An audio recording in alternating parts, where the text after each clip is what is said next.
ಕುಮಾರಸ್ವಾಮಿ ಕರಿಯ ಎಂಬ ಜಮೀರ್ ಹೇಳಿಕೆಯನ್ನು ನಾನು ಒಪ್ಪೋದಿಲ್ಲ, ಖಂಡಿಸ್ತೀನಿ ಅನ್ನೋದಾಗಿ ಡಿಸಿಎಂ ಹೇಳಿದ್ದಾರೆ. ಕುಮಾರಸ್ವಾಮಿ ಬಗ್ಗೆ ಜಮೀರ್ ಆ ರೀತಿ ಮಾತನಾಡಬಾರ್ದಿತ್ತು. ಕರಿಯ ಅಂತಾದ್ರೂ ಅನ್ಲಿ, ಕೊಚ್ಚೆ ಅಂತಾದ್ರೂ ಕರೀಲಿ, ಕಪ್ಪು ಬಿಳುಪು ಅಂತ ಕರೆಯೋದು ಸರಿಯಲ್ಲ ಎಂದಿದ್ದಾರೆ. ಯೋಗೇಶ್ವರ್ ಅವರು ಜಮೀರ್ ಬಂದಿದ್ದಕ್ಕೆ ಒಳ್ಳೇದಾಗಿದೆ ಅಂದ್ರು ಅಂತ ಸಚಿವ ಜಮೀರ್ ಹೇಳಿದ್ದಾರೆ.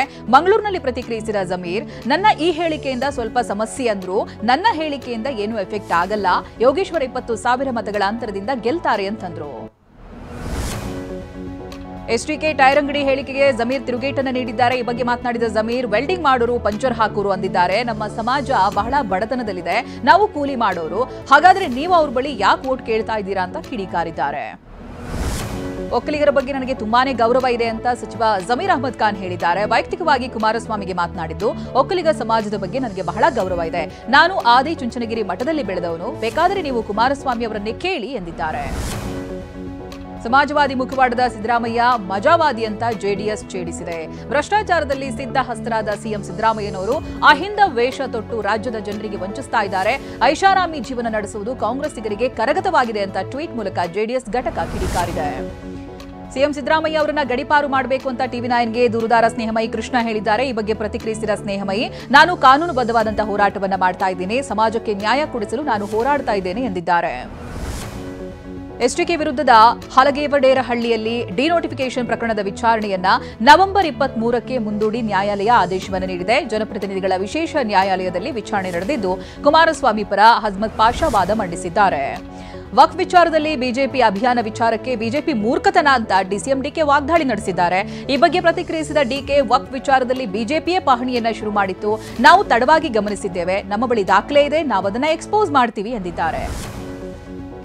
ಹುಚ್ಚಾಸ್ಪತ್ರೆಯಲ್ಲಿ ಇರಬೇಕಾದವರು ಸಂಪುಟದಲ್ಲಿ ಇದ್ದಾರೆಂಬ ಆರಗ ಹೇಳಿಕೆಗೆ ಸಚಿವ ಜಾರ್ಜ್ ತಿರುಗೇಟನ್ನ ಕೊಟ್ಟಿದ್ದಾರೆ. ಅವರು ಮಿನಿಸ್ಟರ್ ಆಗಿದ್ದಾಗ ಹುಚ್ಚಾಸ್ಪತ್ರೆಯಿಂದ ಬಂದಿದ್ದಾರಾ?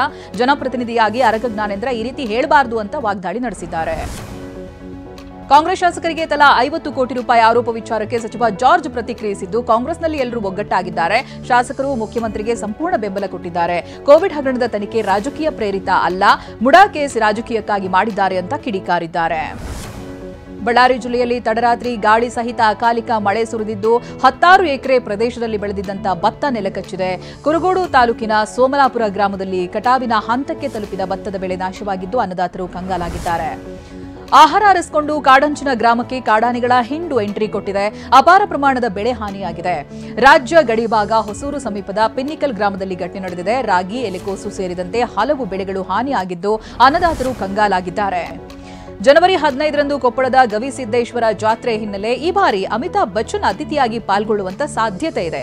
ಗವಿಸಿದ್ದೇಶ್ವರ ಮಠದ ಆಡಳಿತ ಮಂಡಳಿಯು ಜಾತ್ರೆಗೆ ಆಗಮಿಸುವಂತೆ ಅಮಿತಾಬ್ ಬಚ್ಚನ್ಗೆ ಆಹ್ವಾನವನ್ನು ನೀಡಿದೆ. ವಿಧಾನಸಭಾ ಚುನಾವಣೆಗೆ ಸಿದ್ಧವಾಗ್ತಿರುವಂತಹ ಮಹಾರಾಷ್ಟ್ರದಲ್ಲಿ ಪ್ರಚಾರದ ಭರಾಟೆ ಜೋರಾಗ್ತಾ ಇದೆ. ಇವತ್ತು ಅಮರಾವತಿಯಲ್ಲಿ ರ್ಯಾಲಿ ನಡೆಸಿರುವಂತಹ ರಾಗ ಬಿಜೆಪಿ ವಿರುದ್ಧ ಕಿಡಿಕಾರಿದ್ರು. ಇಲ್ಲಿನ ಬಡವರ ಭೂಮಿಯನ್ನ ತಮ್ಮ ಸ್ನೇಹಿತ ಅದಾನಿಗೆ ನೀಡುವುದಕ್ಕೆ ಮೋದಿ ಹಾಗೆ ಅಮಿತ್ ಶಾ ಸಂಚು ರೂಪಿಸಿದ್ರು ಅಂತ ಆರೋಪಿಸಿದ್ದಾರೆ. ಕೇರಳದ ಶಬರಿಮಲೆ ಅಯ್ಯಪ್ಪ ಸನ್ನಿಧಾನಕ್ಕೆ ಭಕ್ತ ಸಾಗರವೇ ಹರಿದು ಬರ್ತಾ ಇದೆ. ನಿನ್ನೆಯಿಂದ ಭಕ್ತರಿಗೆ ಅಯ್ಯಪ್ಪ ದೇಗುಲದ ಬಾಗಿಲು ತೆರೆದಿದ್ದು, ಮಂಡಲ ಪೂಜಾ ವ್ರತ ಆರಂಭವಾಗಿದೆ. ದೇಶದ ಮೂಲೆ ಮೂಲೆಯಿಂದಲೂ ಭಕ್ತರು ಶಬರಿಮಲೆಗೆ ಆಗಮಿಸ್ತಾ ಇದ್ದಾರೆ.